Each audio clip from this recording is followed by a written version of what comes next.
Okay, good afternoon, everyone.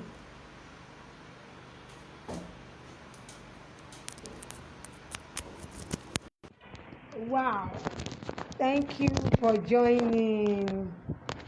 Umi,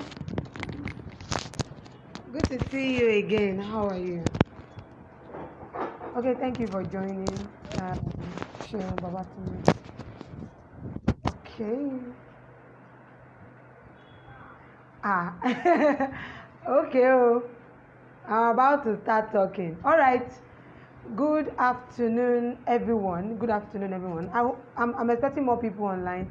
Thank you for joining. Good afternoon, everyone. Thank you for joining. I really do not want to take our time because we will be doing this in 30 minutes.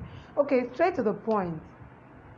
I hope the pandemic, we all are coping with the pandemic at the moment, and I hope we are trying as much to keep up. I hope we are keeping up. Okay, so that's it. IELTS, we started yesterday by answering a whole lot of questions about the frequently asked questions around IELTS. And today we are taking it one step further by discussing the frequently asked questions on reading IELTS. And here is it. I found out that a lot of people have gone online and have copied the 10 steps to. Thank you for joining. Oh, thank you, Naimeka Ugu, for joining. I found out that a lot of people have gone ahead of themselves to read up on the 10 to 20 steps online given to help you or aid you with your IELTS reading. And now, more disheartening is the fact that a lot of tutors, people who call themselves tutors, have also gone online and copied some of these articles. Thank you, Newton, for joining. And copied some of these articles, making them theirs, like tweaking one or two things to make those things their own. So you go online, and the best bet you're going to see is when people tell you, number one, read, number two, skim and scan. And I tell you that there are many people who have gone through using some of these strategies, and this never worked for them. This is what I'm saying in essence. For you to be able to tout the idea of IELTS as a tutor, you need to register. Do not look at the money. Go register and make sure you write the exam. And speaking from the thought of an IELTS counselor, I realized that attending a lot of seminars had helped me know that these things changed. And they change. Their question changes. A lot of time, it is, thank you for joining, Uncle Chidi. A lot of time, the questions are set in certain ways in a particular year. And in another year, it is changed. They are changed. Okay, this is what I mean. There are some question format for IELTS that never will change. Never will change. The not more than one word answer, not more than 2 words, in numbers, the sentence completion kind of question, the multiple choice kind of question, the what we call title or heading kind of question, the graphic, that's diagram, graphic kind of question, the yes, no, true, not given kind of question. A lot. There are about 13 question types in IELTS. And truth is in IELTS reading. And truth is for each of these divisions, for each of the type of questions, you get to use a certain strategy to answer those questions. Yes, I found out that a lot of people try to read their question before going to read, they try to read their passages rather, before going to read their question and before picking their answers. You have only 1 hour, 3 different passages, depending on the division you're writing. If you're writing the IELTS general, their reading, covers social issues, go through social issues and a whole lot. And so if you are covering the IELTS general, then you are likely going to see about 3 long passages around social issues. And if it's for academics, you're probably going to see 3 very long academic reading. I've seen a lot of people come in. Thank you, Olanikwekun, for joining. Mr. Olanikwekun for joining. I've seen a lot of my students come in, and at first glance, they're like, how do I do it? And like, for instance, if you come to THC Study Center, we give you what we call the entrance exam. And during the entrance exam, we don't even time you. A lot of our students, my secretary the school admin can testify to that. Use almost how many hours? Talk. 1 hour. More than 1 hour. More than 1 hour. To cover. And this exam is supposed to be for an hour. So most time we leave them. Some people have even spent 3 hours, 2 hours, writing and answering 40 questions. So you must be familiar with the different division, different type, different question type, and please study frequently. Study frequently and study hard. Don't just pick. There is a format to reading. This is what I tell my students. The first thing to reading is this. Please make sure you do that.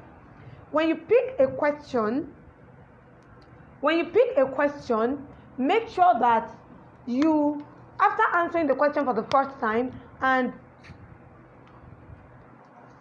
you perhaps, let's say, got about 27 over 40. 27 over 40. 27 is what band? Is around 5.5.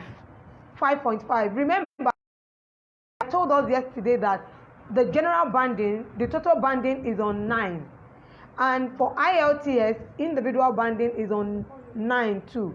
Therefore, you would have know what your school require of you. Some school require 5.5, 6, but here for schooling, we make sure you get up to 9. Up to 7.5. For relocation, you need 7.58, but we make sure that our own core band for students is about 8. That's what we make you practice with. Okay, good. Now, having this in mind, it means that for your reading, you cannot have score. You cannot score during practices less than 35. Less than 35. Between 32 to 37, that must be your aim. So when you do the first reading, what you do is this.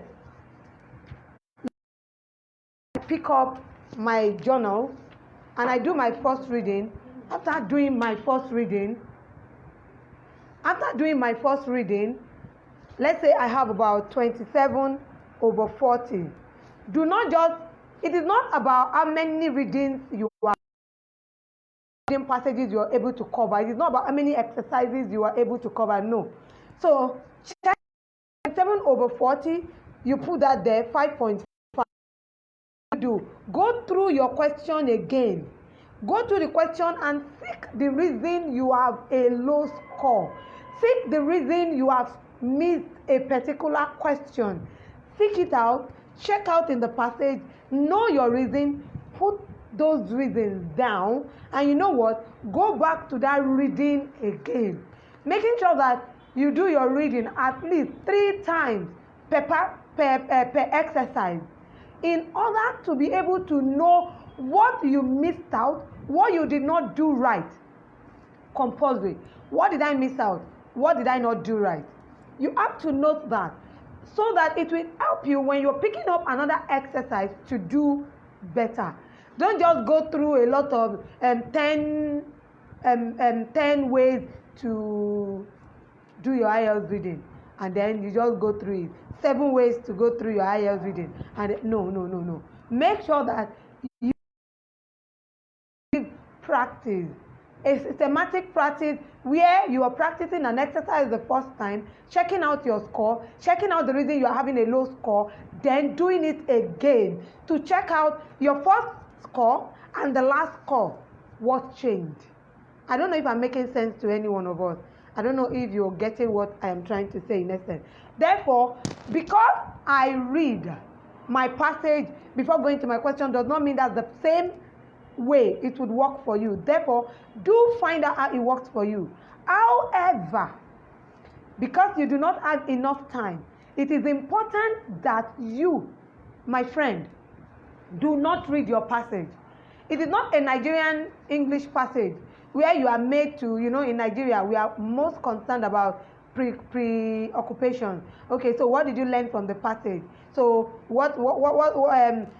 one word, write out what you learned from the passage. What is the grammatical name? What is the grammatical structure? No, that is not it about IELTS reading.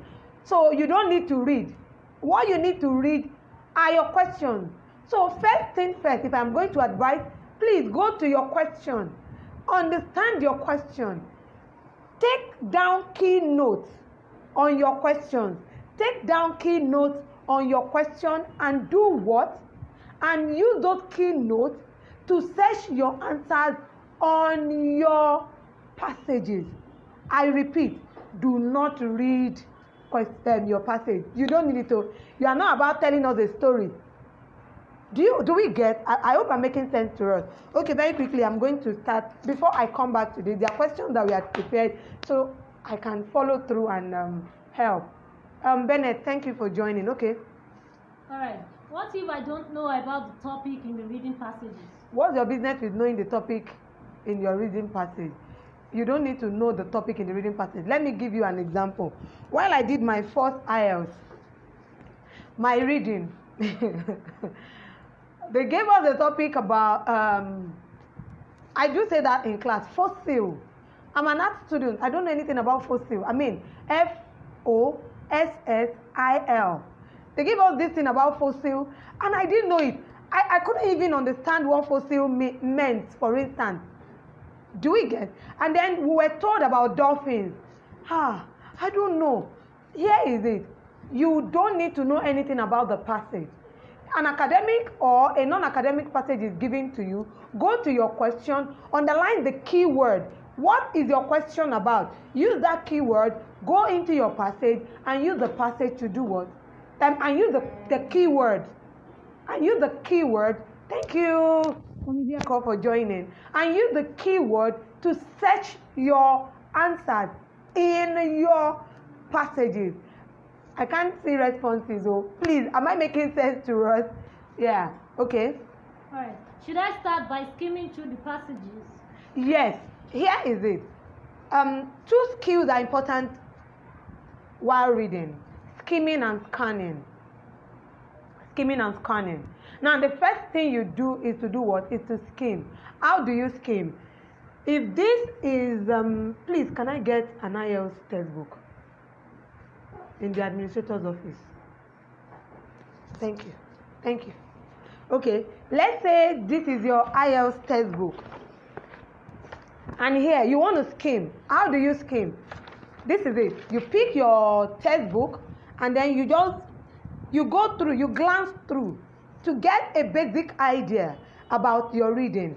Glance through like, okay. Among them, okay. Why was such, okay, but neither these factors, okay, is original. Now, this is what I do. Thank you.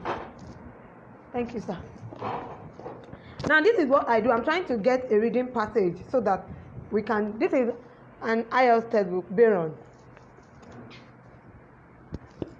Okay. I'm trying to check out for a reading passage so we can, good. Now, here is the reading passage. Most time, I hope we can see, is it clear enough? Is it clear enough? Okay. Now, you would notice that these reading passages are done by paragraphs. In paragraphs, right? Divided into different paragraphs. So, what should you do? You skim by rushing through.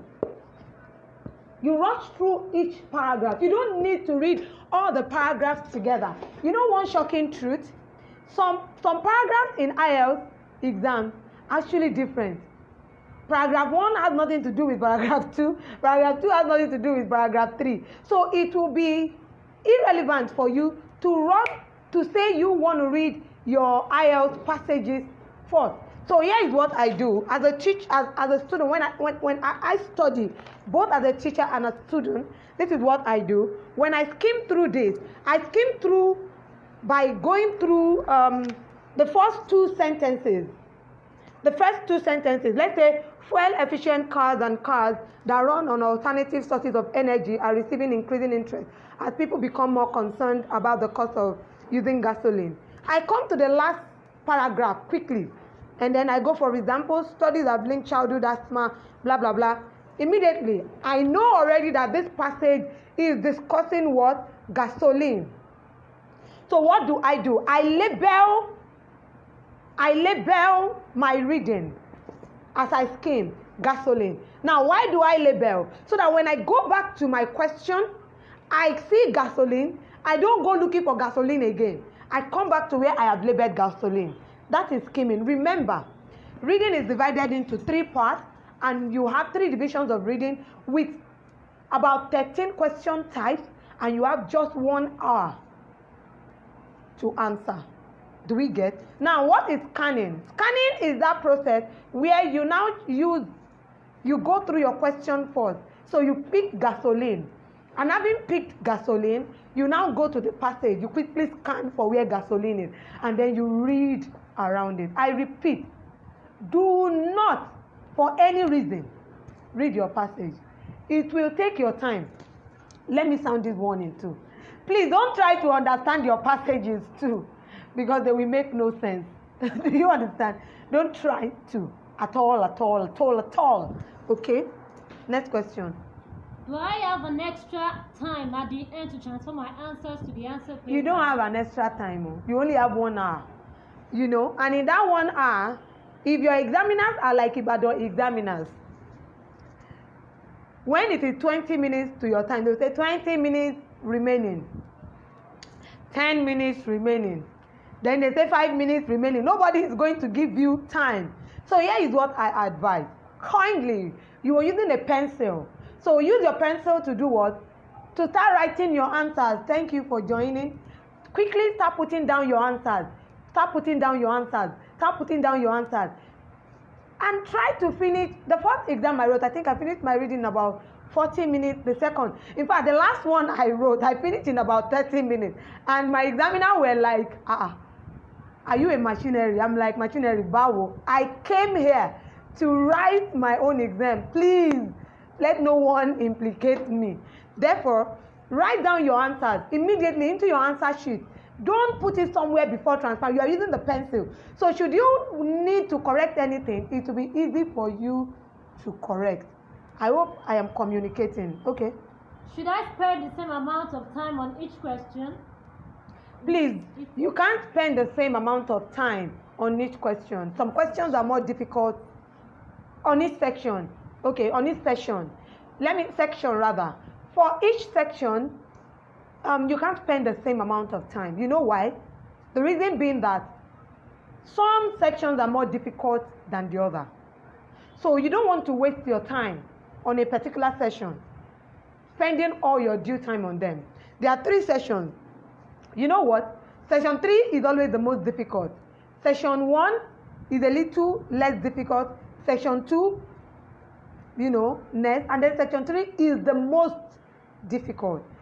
Therefore, reserve your energy for your session 3.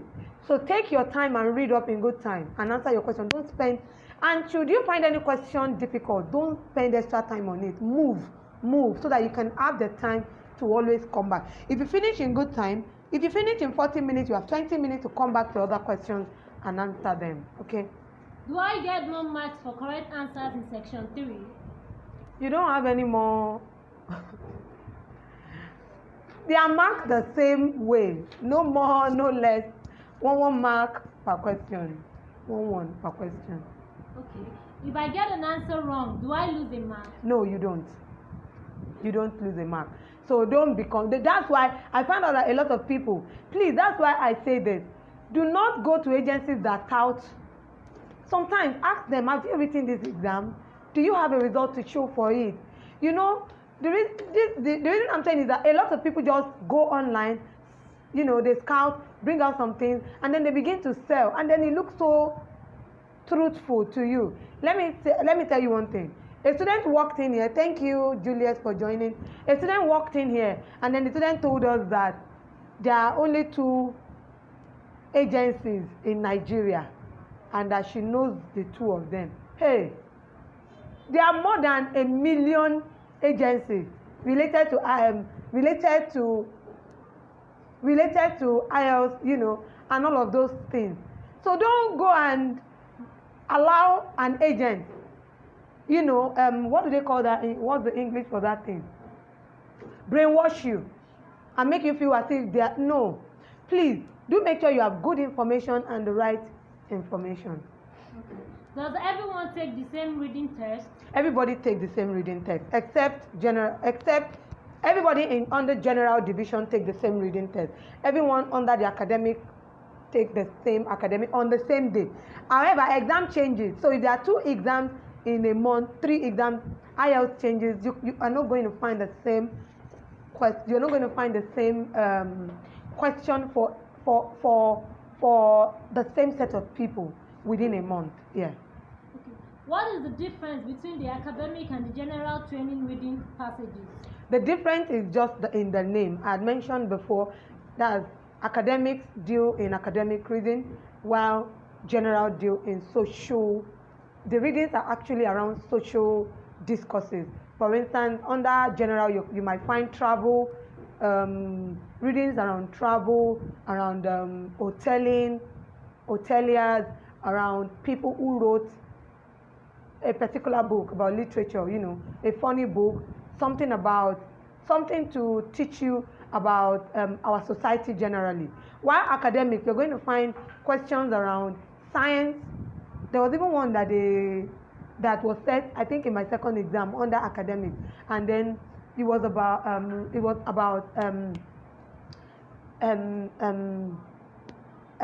a travel to the sun,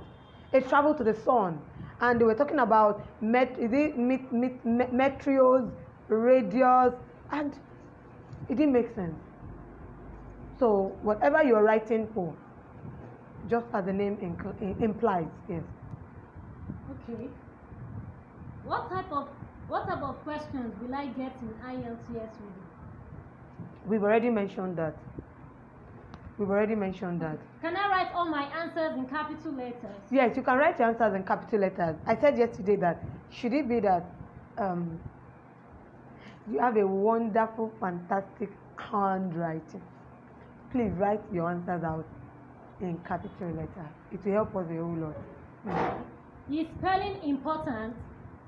Spellings, very important. If you write your answers down and your spellings are wrong, you are wrong. Very, very wrong.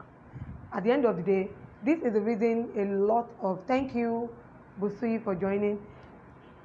This is one of the reasons a lot of students get low scores in IELTS, because they don't take note of their spellings. Spellings are very, very important, yes. Okay, can I write T instead of true for the true or false questions? Can I write a T, for example? Okay, yes, you can do that. You can actually write a T or NTG. There is a part of IELTS where we call that section the true, false, not given.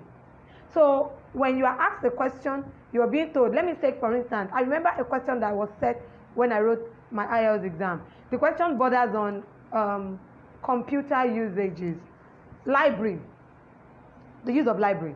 And so he was talking about the library, and he said, for instance, he said, if you are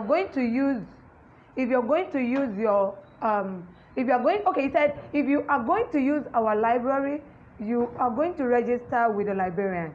And then he said, in the library, we have 2 systems and 2 CPUs. And then he now spoke about the fact that is the reason you are asked to register. Therefore, you need to pick up your card in good time, so that you can get a CPU and a system. Remember what I said? He said there are 2 systems with a CPU attached to each. The question goes thus: and 2 CPUs in the school library. my answer was false, because remember the question says 2 systems, a CPU attached to each. I did not take note of each. I took note of a CPU.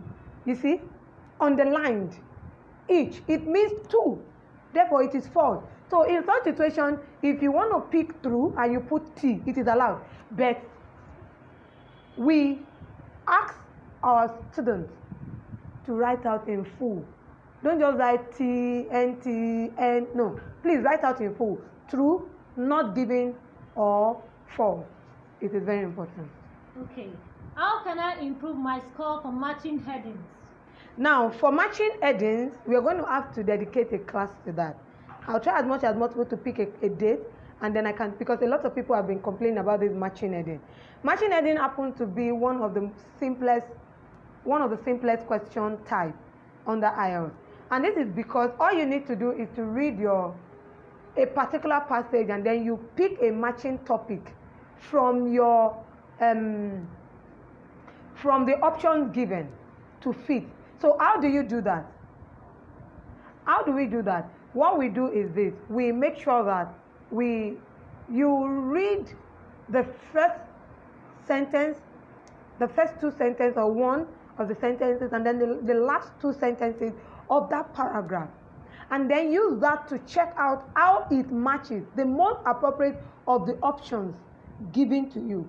Readily, you would see the differences. You pick the difference. A lot of times we tell people, when you have difficulties picking the one that suits most, please leave that, go to the others, so that you are left with little options, and then you can pick one of the 2 or 3 that suit your matching heading. Okay. Lastly, how can I improve my reading skills?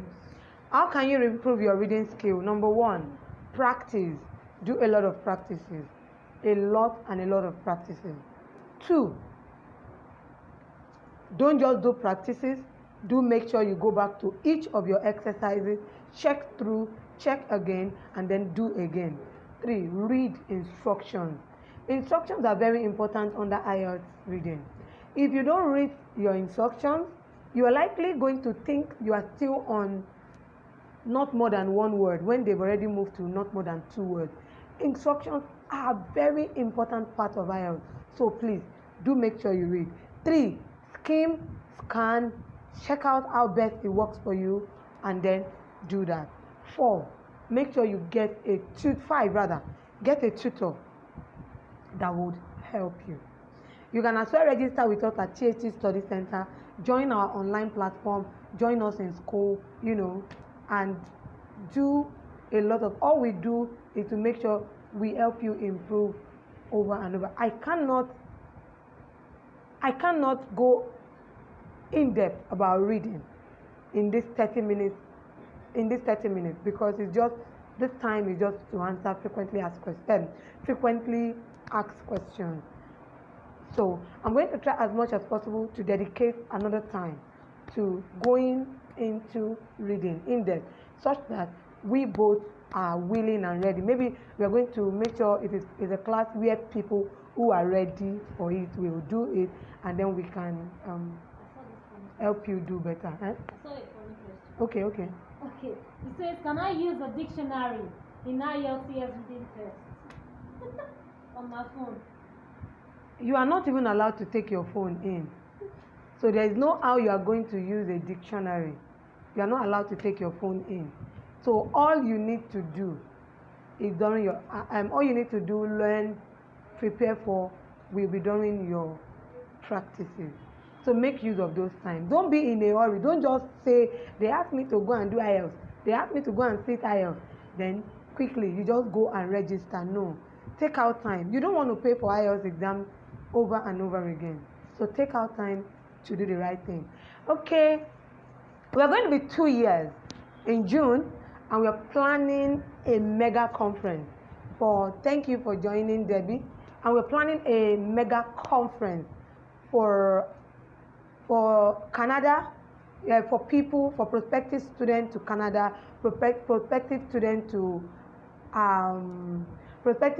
to UK, relocation, academic packages. You know, we're also going to be talking about businesses and people who want to start co-business. You want to start a business like this and you don't know how. We're going to be discussing every from June 1 to June 9. Trust me, a speaker or two for each session, and it's going to be a beautiful one. Thank you for, do we have another question? We are done. Thank you for coming to this my TED Talk. See you tomorrow. We'll be dealing with frequently asked questions under writing. You know, we're just going to come in by 1 p.m. again tomorrow and do that just for 30 minutes. Love you and thank you. I want to say a big thank you for joining. I want to say a big thank you to my school administrator who read out the question, Jessica. Thank you. Love you. Mwah.